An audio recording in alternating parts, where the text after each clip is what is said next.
Hello, everyone. My name is Dr. Colin McInnis, and we are going to be discussing who are English language learners. So, an English language learner is a student whose primary language is not English, and their level of English fluency does not allow them to fully engage in the classroom environment. So, if a student has a primary language besides English, and also they are fluent enough to be able to participate in all academic tasks, they would not be classified as an English language learner. They might end up classified as just bilingual, trilingual. We don't even need a classification. It is only students whose primary language is not English and their level of current mastery, proficiency in the English language does not allow them to be able to fully engage and participate in their instructional settings. When students enroll in TK through 12th grade education, their parents will fill out a family survey. And any student that is marked as having a home language other than English will then be evaluated. They will be completing the English language proficiency assessment.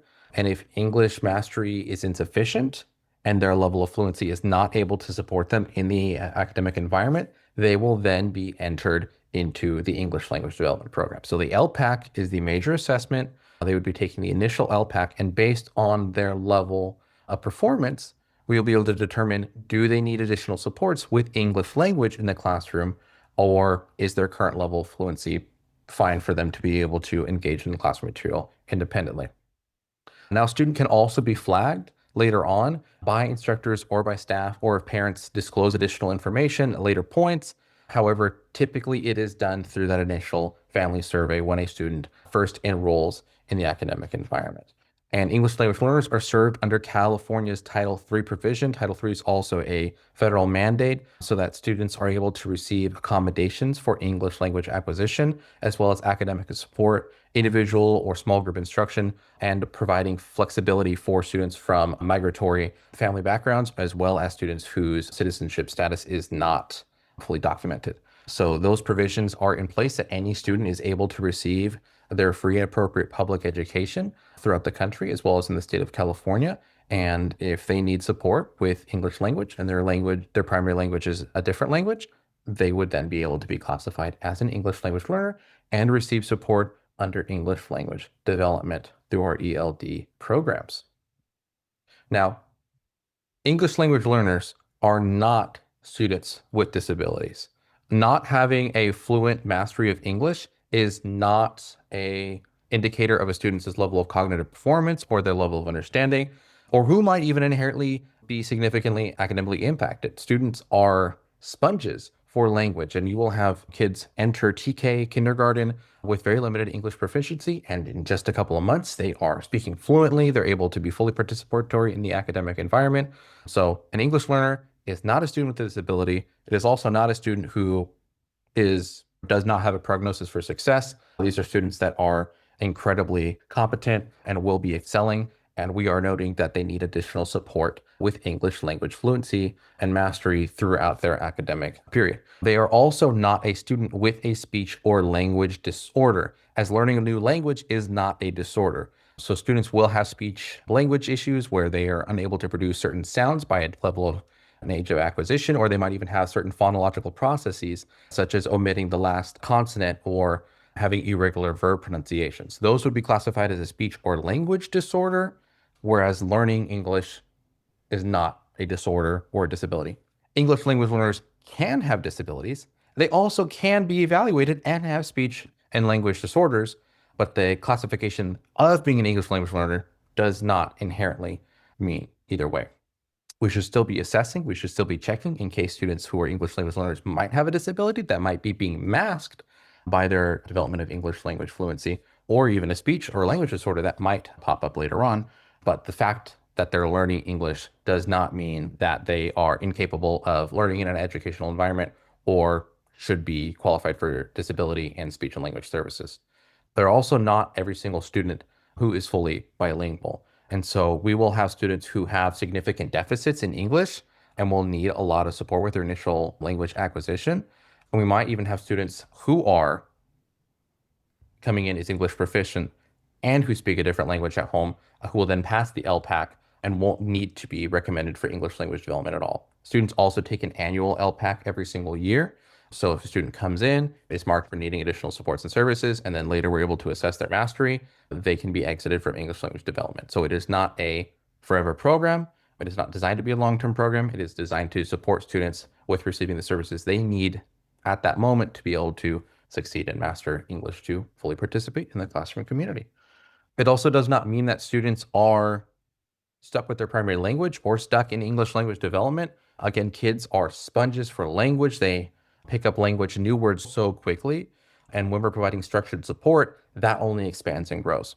And so many students will walk into a classroom, not have any background in that language, and just through the natural exposure and contextual use of the language, be able to pick it up quickly.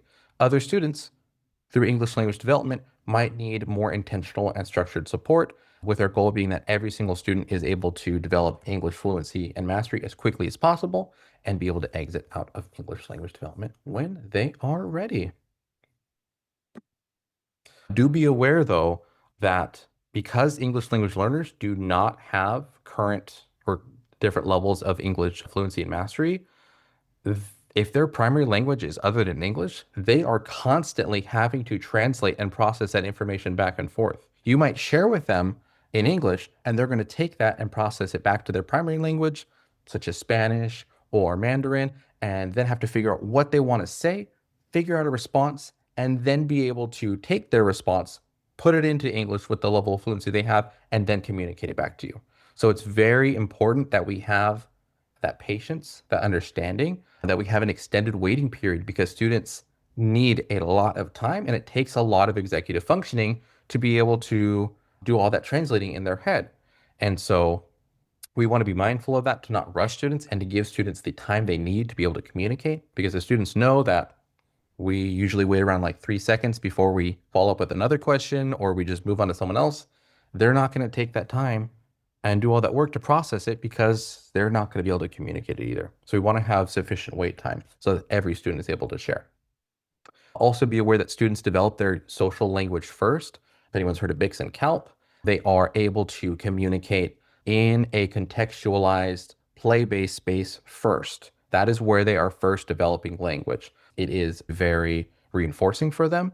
They're able to have a lot of fun and it is immediately contextualized. So if you learn what the word for slide is, I'm going down the slide. You are learning the word for slide as you're going down a slide. So it is very vivid and is typically much easier and quicker to develop than more formal academic language. And so you might hear your English language learners start communicating in social spaces such as recess or in the playground or in the halls. And we might hear that they can communicate and assume, oh, they're doing fine. They've mastered English. Not necessarily, because they're still developing their social language. That's where they feel comfortable communicating. And it does not immediately mean that their level of academic performance and understanding is the same. Students also may have a silent period during their acquisition process. This is a period where students are silent, they are observing, and they are taking in information receptively. They might not be responding to you or feel fully comfortable in sharing and expressing themselves in English, but that does not mean that they are not hearing you and that they are not paying attention. And be sure to support them, give them that space, and also know that students are feeling a myriad of different emotions. Maybe they're unsure of how to reply. Maybe they might feel too anxious to reply. Students also, unfortunately, have to worry about if their primary language is going to impact their accent or their communication in English as well, and some of these social ramifications that come with that. We're always trying to make sure that we're providing supportive spaces, and that's not something that we're going to further in our classrooms, but especially if a student is transitioning and learning English language as an adolescent, such as in middle school or high school, that might be something they're more likely to be concerned about.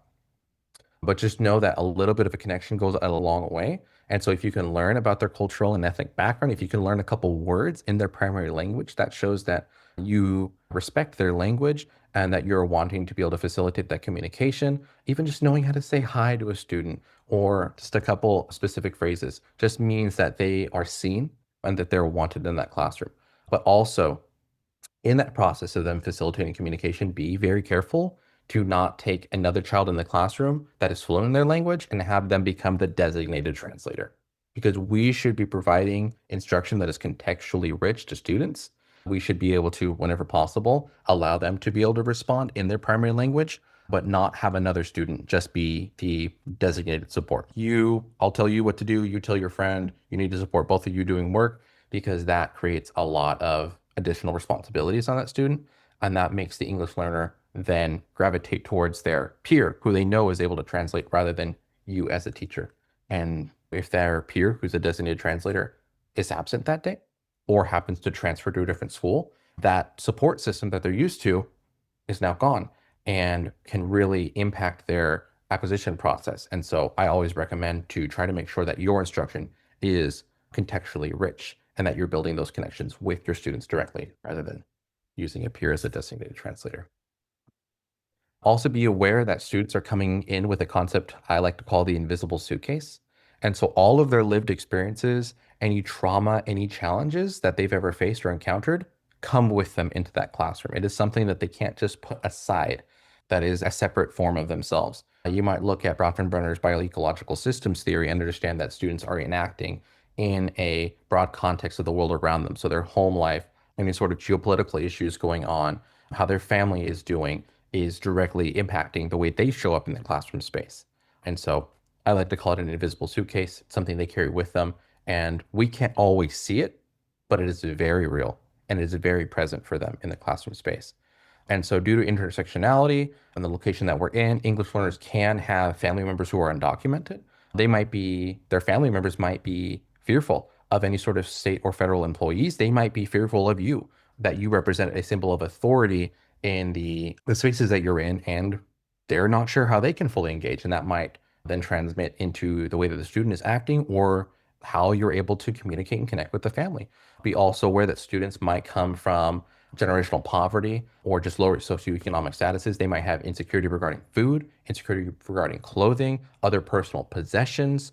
They might not have that sense of stability that they're used to in a classroom space, and that is going to impact the way that they show up. So we want to have trauma-informed teaching practices and social emotional learning and support so that we can help students be able to feel safe and welcome in our classroom spaces. We also know that English language learners are more likely to be part of the foster system, and so they might have experienced periods of homelessness. They might be coming from a more migratory lifestyle. They might have challenges having a stable home environment because they've switched caregivers so much, or they've been able to be part of the time with their biological parents. They might even have another foster parent or placement.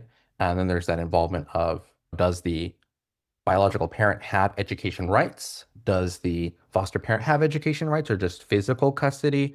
And what's the role of the state in making sure that we can fully support the student? And of course, if students have gone through any process of immigrating into the United States or seeking asylum, or who had parents who did, that is going to impact the way that they maybe even have formal schooling and backgrounds, or just the experiences that they're bringing into this classroom, because we want to have culturally and contextually specific lessons. And these are the past experience of many students, even students who are not English language learners. We have a lot of students in California who come from lower socioeconomic statuses and may experience degrees of poverty, food insecurity, violence, either domestic or a community-based violence. And that's something that they bring with them into the classroom. And so none of this reduces their capabilities of learning or their value as an individual, but it is important for you to consider because this is the background that your students might have coming into your space. You don't know what their expectations are. That's going to be impacted by the fact that they are also trying and struggling to find ways to be able to communicate with you. And so this initial identification, just going back to this, if a student has any other primary language besides English, we'll have them assessed for English language proficiency through the LPAC. If a student has diagnosed specialized academic instructional support needs, such as if they have been diagnosed for special education or they have an individualized education plan, they also can take an alternative LPAC. But both these initial or alternative initial LPACs are assessing students for their level of speaking and writing, as well as their level of initial fluency. And so if they are a fluent learner, they are able to participate in the academic space without support, they will not be classified as an English language learner. However, if we note that they might benefit from structured English intervention, they will be classified as an English learner and be part of the English language development program, which means that we are going to be providing them integrated and designated English language development. Integrated means that we're going to integrate structured forms of support of English language development into our instruction to make sure that we're providing a contextually rich amount of information and that we're supporting their development of foundational literacy and communication skills. And designated English language development means that we're going to provide times for students who are English language learners to work with us in small groups, either to review classroom curriculum with a more focused lens or to maybe even prepare them for upcoming lessons to make sure that they have a good understanding of all the key vocabulary words, the instructions, so that when the instruction comes, they are set up for success and we're providing the tools for them to be able to succeed. And so overall, we're providing integrated and designated English language development. And on an annual basis, they are taking their annual LPAC to see if they are going to be reclassified either as an English language learner or exiting from the English language development program, and also ensuring that we are involving parents, your role as a teacher, other teachers with their authorizations, and keeping in mind their test scores to see how they're succeeding and improving. Now, English language development does change depending on the placement you're in. So elementary schools, typically we're seeing students first start in English language development, typically in transitional kindergarten and first grade. And a vast majority of these students will end up exiting English language development because they're coming into our schools. They don't have experience in English and they pick it up really quickly and they're doing great. However, students who are either entering English language development, either they received asylum, immigrated into the United States in middle school or high school ages, or are still in English language development in middle school or high school, can have a different structure. And historically, in middle school and high schools, there will be designated study halls, English language development study halls that might take time slots for extracurriculars. And so students who are receiving English language development will have these study halls applied to their schedule. And as a result, they might not be able to fully participate in other extracurriculars available to them, such as drama, arts, band, sports, just due to the way that it is scheduled. And this designated and integrated English language development now, instead of becoming the responsibility of one teacher who's supporting them in their homeroom, now is a shared responsibility across many different teachers. And because designated integrated ELD does not have a specific mandatory time, we're supposed to provide it to the benefit of the student.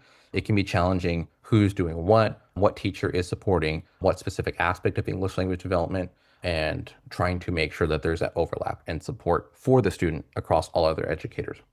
We want to make sure that the provisions for English language development are not coming across as segregatory. We don't want students to not have the opportunity to engage in all these extracurriculars and to, as much as possible, not take English language learners away from their peers who are exposing them to fluent levels and peer examples of English fluency.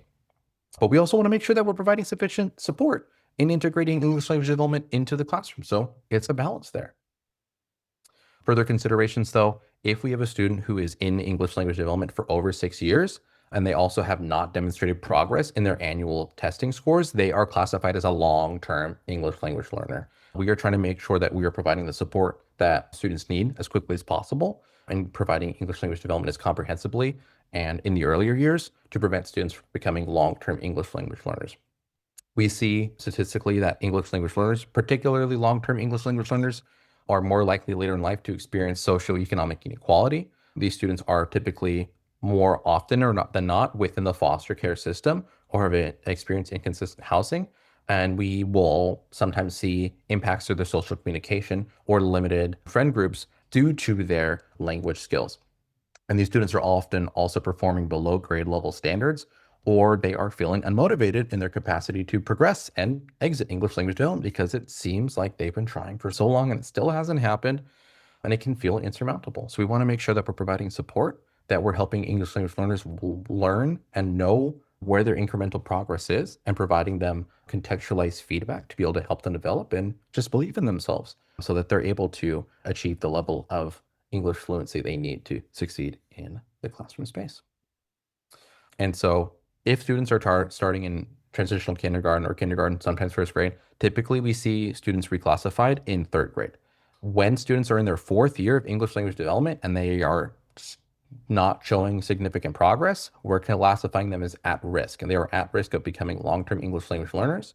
And so we're using our multi-tiered systems of support to think about what other supports do they need in their other core academics. Do we need to have conversations with parents? Do we need to provide additional extracurricular activities or opportunities to succeed so that they are all around supported?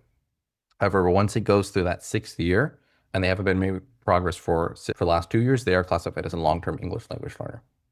So just remember, initial classification within 3 years, they're starting in transitional kindergarten. It's going to be around third grade. Once they're past third grade, we're considering them at risk. And then middle school and high schoolers, frequently the students in English language development are long-term English language learners, and we want to make sure that we're providing support.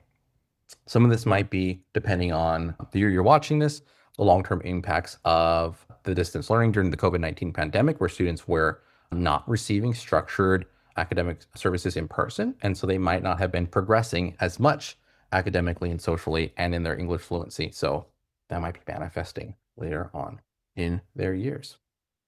So we've been talking about the ways that children are classified as English language learners in regards to their primary language, if it's a language other than English, as well as their level of English mastery, and the way that our annual assessment works, and scaffolding and support for English language development, as well as the ways that children theoretically can learn language, such as their primary language from birth, as well as children learning a second language later on in life, and our application of various theories in how we can, as teachers, support them. For example, in Piaget's theory, we talk about the concept of schema and making sure that we're connecting prior knowledge and information so that they know how to be able to process and connect the new learning that they're going, contextualizing new words and vocabulary. When we look at Skinner's behaviorism, how do we reinforce? How do we encourage? How do we either encourage new specific behaviors and words and communication, forms of communication that we're wanting to see, and make sure that maybe socially inappropriate behaviors are not reinforced in the classroom space? And then lastly, for Brunner's social learning theory, how are we providing opportunities for students to be able to socialize, to be able to express themselves and understand new information? And so now we're going to be looking at this SIOP model, this sheltered instructional observational protocol for how we support English language learners. And so where this comes from is that as part of Title III, which embeds English language development and supports for English language learners, students from migratory fostering backgrounds, there needs to be a model and a framework for English language acquisition. And by and large, most school districts are following the SIOP model. And this is the overall model that is looked at for how to provide integrated and designated English language development and supports. And so our evidence-based framework for supporting English language learners is following this sheltered instructional protocol, which provides intentional scaffolding and support for English language learners. It typically has 8 components, and these components are lesson preparation, building background, comprehensible input, strategies, interaction, practice and application, lesson delivery, and assessment for learning. We will be expanding into these models later on. I'm going to be just going over a brief overview of each of these sections, but again, this is how we support English language learners. We know that we need to be providing scaffolded instruction to be able to support their English language acquisition. But how does that happen? What are we supposed to do in a classroom environment? We're going to be following the SIOP model. And so component 1 is lesson preparation, supporting the growth and development of a student's English language mastery starts with the way that you prepare your lesson. And so we are, through this model, going to ensure that every single lesson you're teaching has a clear and specific content objective that is defined, that is displayed, that you know exactly going to this lesson, what is the content that the students need to learn? And then also the language objective, what is the linguistic usage? What are the communication skills? What kind of language and forms of expression will children need in this environment? And then through that, knowing what do they need to learn and how do they need to be able to express themselves, making sure that you're not only fully assessing that, but also providing the supports for students to succeed. If we're looking at teaching concepts like math, like science, are we being mindful of our English language learners and their communication capabilities? Are they able to fully articulate and express themselves or understand complex theories? And if not, then we can look at how do we integrate more supports and scaffold and make it more contextualized during the lesson? Do we need to work with English language learners during designated English language development, prime them? That's for you to decide.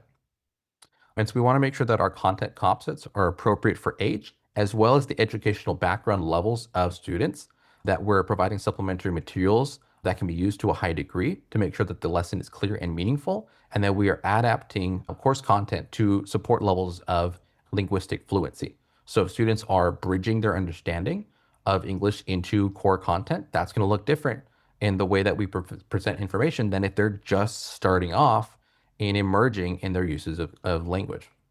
And critically is to make sure that you're preparing your lesson already in mind with meaningful activities to integrate lesson concepts with language practice opportunities for reading, writing, and listening. And so it starts with being very intentional. If going into a lesson that you need to know, what do I want my students to learn? What kind of language do they need to use? How am I going to make sure that they can practice and apply this?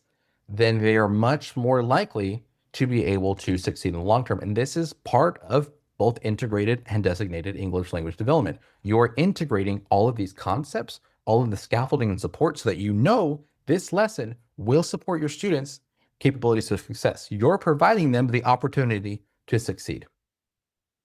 And for content objectives, we want to make sure that you have a content objective for your lesson that identifies what a student should know, the degree that they should know it. I want students to know 5 plus 5. How much do you want students to know what 5 plus 5? Do you want them to know how to do 30 problems really quickly, independently?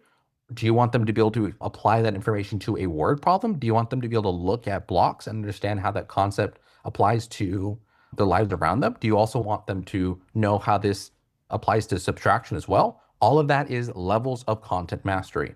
And so you need to be clear, this is what I want my students to know. This is how I will know they know it. This is how much support, this is how accurate I want them to be. And I'm going to also make sure that I assess that so that I have a very clear understanding of my content objective, that I'll be able to assess it at the end to make sure that they knew it, and that you then, as a teacher, can make sure that your lesson is geared towards teaching the material that you're going to want them to know. Secondarily to this is the language objective. It's just as important not only to know what is the core content I'm teaching, but also the language and how and what am I going to be doing. Are students going to learn? Are they going to share? How are they going to apply this information? Do they need to be able to demonstrate their knowledge and be able to tell it to you?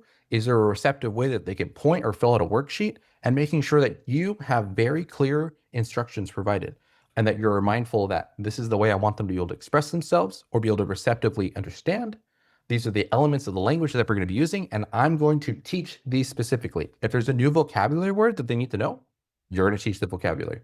If they are expected to write things in paragraphs, we're going to provide sentence frameworks and support with that. This also does not mean that through this lesson alone, English language learners are going to become fully fluent. If you have a student who just enters your classroom space and they're starting at emerging in their level of understanding, you're going to try to tailor your lessons, but also make sure that you're keeping them involved and working in the same work as the entire other classroom community. We don't want to give them other work, separate work. We want them to be working and collaborating with their peers, but just knowing that through your language objective, like what is your expectation for success? Are you going to expect your English language learner to write a full paragraph or maybe just a sentence? Are you going to differentiate? However, we want to make sure that we're aware of what is the language demands that we're putting on a student and to prepare that and support that as part of the lesson. We're also going to be presenting objectives very clearly. There's a lot of different ways we'll look over and talk about goals, but making sure that it's observable, that you can observe and see that it's happening. You're able to measure the level of academic progress a student is making so that you can then give them feedback and give them support. If you're just watching the whole classroom and saying, yeah, I think they've got it, I've got the gist, I'm sure everyone's doing all right, but you don't have a clear assessment process or a checklist, there's a lot that you're going to be missing. And that does not give you intentional information to then be able to provide feedback and support. And so that is lesson preparation, component 1, which is going into the lesson, you're preparing for it. Component 2 is building background. And this is making sure that all the contents you're teaching are explicitly linked to a student's background information. So you're taking their prior learning, their schema, as their basis for understanding. As we look at like a KWL chart, what do you know? What do you want to know? What have you learned? Making sure that they have a degree of already known information that they can then apply it to, and that they can link these new concepts in learning directly to previously what they've been learning. And so making sure you're emphasizing key vocabulary, you're having them interact with it, and you're introducing these vocabulary in context with a reference point so they know all of this new information is just building on what I already know. Or, oh, I know how this applies to my daily life.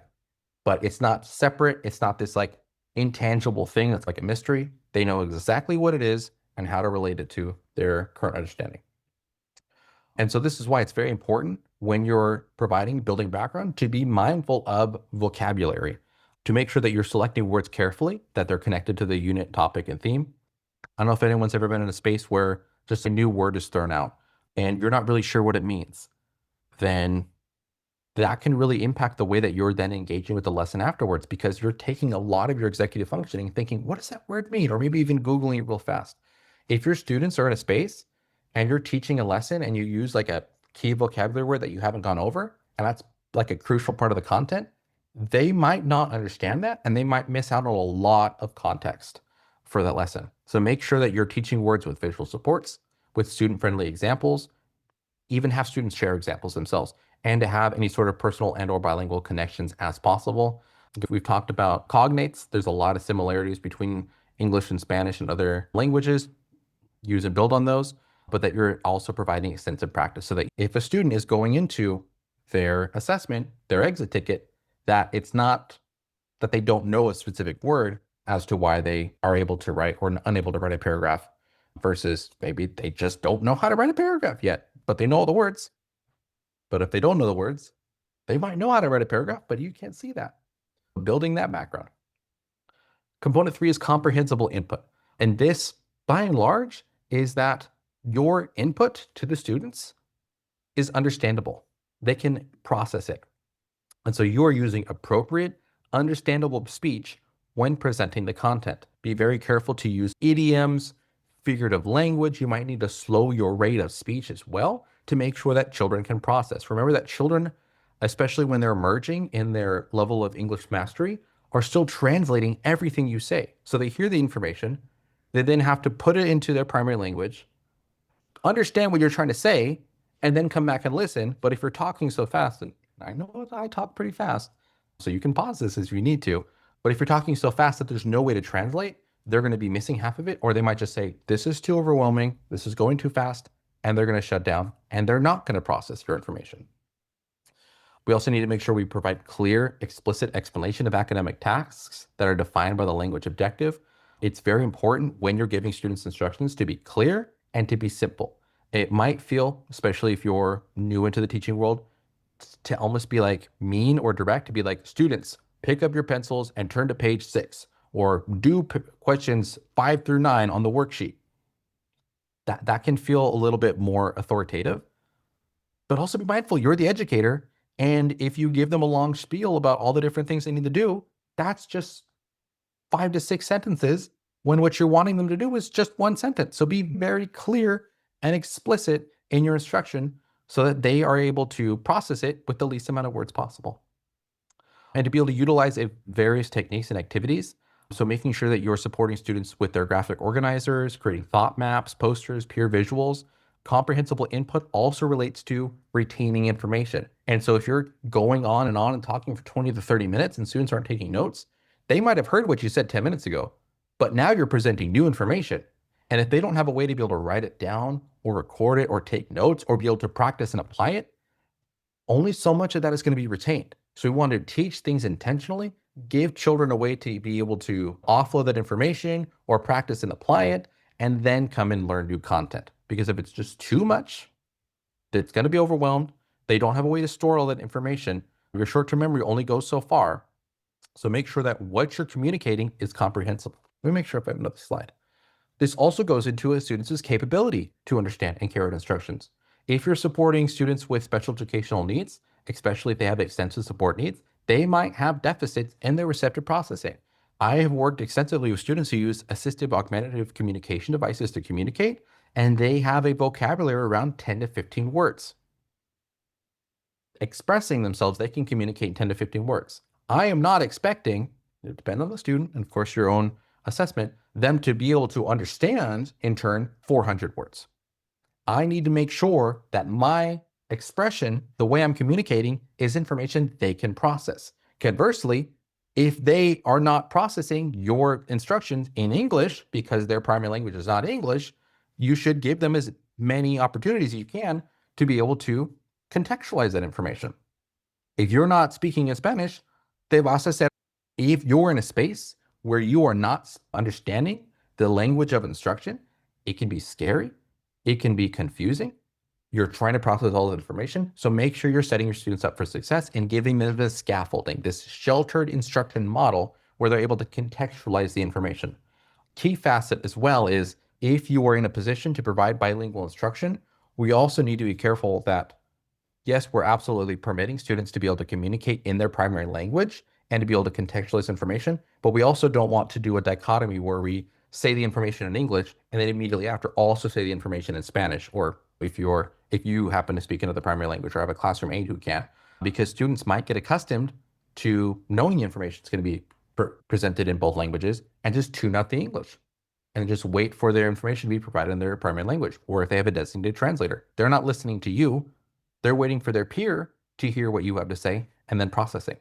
Absolutely, we want to make sure that we're involving their primary language as much as possible. I am not an advocate for English only instruction. We also need to make sure that we're providing students the opportunity to listen to English and contextualize that information, which is also why if you are monolingual, if you do not have a second language, you absolutely can be a very effective English language development instructor because through your sheltered model, through the scaffolding, you're able to use all of these tools to make sure your students can have the best chance of understanding and processing. Slow down your speech, make sure students have time to translate, make sure they have a place to offload information or be able to pull from it later on. If you're going to have students read a book and write a paragraph about it later, where is that information expected to be? It's great for them to be able to have these notes to pull from, and that also helps improve their reading and writing. Component 4 is strategies. We have a lot of different strategies that we want to make sure we're supporting students' learning with. So cognitive strategies would be how they're manipulating information. Metacognitive is then thinking about that thinking, that self-monitoring and understanding, as well as language learning. Our scaffolding techniques should be doing a variety of these. And a major one is to fade out teacher reinforcement and try to support students in developing more independence. We want students to be able to have that independence, to be able to self-monitor and know where their growth is, and then be able to feel comfortable in taking initiative. We don't want students to be dependent on you helping them every single day. We want them to be able to be confident to be able to take charge in a project and be able to share, which is why we also want to make sure that all of our information is presented verbally, procedurally, within instruction so that students can see the steps. They have the worksheet in front of them. They've even communicated back the instructions to be able to clarify that they know what the expectations are. And that we want as much as possible to integrate higher order questioning and thinking. So we want students to be critically thinking about the information. They want to be solving problems, not just hearing the information and memorizing it and repeating it back to you. It's not an echo chamber. They're not parroting it. We want them to have these questions that they can engage with throughout lessons to be able to really apply this information. And so we're providing students the opportunity to be able to apply learning strategies, be able to access scaffolding techniques, to be able to really dive into deeper questions. And keep in mind, as you're developing strategies, to think about the different ways that you can have students engage with the information. So they should be able to apply information. They should be able to take their prior learning, take text evidence, apply to the information, have a project that they're working on. Metacognitive, they should be able to reflect on it. They should be able to question themselves. They should be able to respond to feedback and then change their learning from there. They should be able to process and organize the language in spoken and written language, receptively and expressively, and social affective strategies to have that social learning and that peer-based collaboration and their public speaking skills. And this is why we want to make sure that we're challenging our students to create, to evaluate, to analyze, to apply, to understand, and to remember the concepts rather than just, I taught it to you. What was that? Okay, great. Now we can move on. You're never going to have to apply that again. That is not developing a depth of strategies to be able to grow their context and language uses. Component 5 of 8 is interaction. We're wanting students to be able to frequently apply their understanding in interactions and discussions as much as possible, have small group time, have collaborative time, have a whole class discussion so that students are able to process this information, interact with it, and encourage students to be able to practice their language and content objectives in writing, in spoken communication, in more formal spaces, socially, so that they have all of that time. Also make sure that through interaction, you're having that sufficient wait time. You might need to make sure that you're prompting peers to make sure everyone has that space to respond, or that you're encouraging everyone to be able to share out, but also to have the time to clarify and discuss key concepts. It's self-explanatory, but we want to make sure that we're really interacting with these core vocabulary so that students are able to really understand and interact with it. I think of learning as playing with it or toying with it. I want to read it. I want to write it. I want to work on it. I want to talk to somebody about it. I want to talk to the teacher about it. I want to have a whole class discussion. The more you have students interact with the concept, the more they're going to feel comfortable with it. They're going to feel capable of expressing themselves about it, and the more ready they're going to be for some sort of assessment. So if you have an assessment plan that you want students to be able to write or complete a worksheet, they absolutely need to be able to practice it first. Because if they don't understand what you're teaching, they're not going to be ready for the assessment. And if they do understand the concepts, but they're not really sure of how to be able to interact or express themselves, then the issue is not the content understanding, but the language usage of writing in a formal sentence or a persuasive essay or being able to share out loud in a presentation, etc. But also make sure that students are communicating the concepts and vocabulary themselves too. Even if you have students who are nonverbal or use assistive communication to sort communication devices, and that they're expressing themselves. Try to reduce teacher talk time. Try to make sure that they have opportunity to be able to collaborate with each other and support that elaboration and expansion of previous utterances. So try to have these open-ended questions, such as, what do we know about this? Who has an idea? Who remembers this? Or what do we think about that? Because if you say, how do you solve this problem? Or what should we do next? There's a very limited, closed-ended question that has a lot of risk with it. Because if you don't know what to do next, then you don't feel comfortable sharing out. And maybe you do know what to do next, but you don't want to look wrong in front of your peers. But if the teacher says, what's something else I could do here? What ideas do we have for next steps? Then it's a lot more open-ended and students are willing to share. So have that safe learning environment where students know that they can practice and apply the information without it being immediately assessed. So that way they're able to have those clear expectations, and then you can get the information you need to then be able to properly assess them later on. So for component 6, English learners should be able to practice and apply frequently both the language and content objective, especially they should be able to share it out loud at some point. It's very important. Even if your information is receptive, like they're writing it down, recording, that would be expressive, but they're not saying it out loud, to at least have some time for them to be able to talk about it. And so this allows students to be able to work through the information, but also use an educator to be able to review what their current understanding is. This allows you to be able to teach in blocks, to practice information, to then informally observe, and then know if you need to adjust it rather than just teaching everything, assessing it, and then, oh, they didn't do good. Maybe they don't know the content. Maybe they don't know the language demands. You don't know. And if you don't assess for a while, you might even go on a week or two, students haven't learned anything. And then you're going to finally notice later on when, if you were having to practice and apply it, you would have noticed that in there. We also want to make sure that our practices and methods are multimodal. If you're still working under the understanding that students have different learning styles, like I'm a visual learner, I'm a kinesthetic learner, research indicates that students need all of these methods.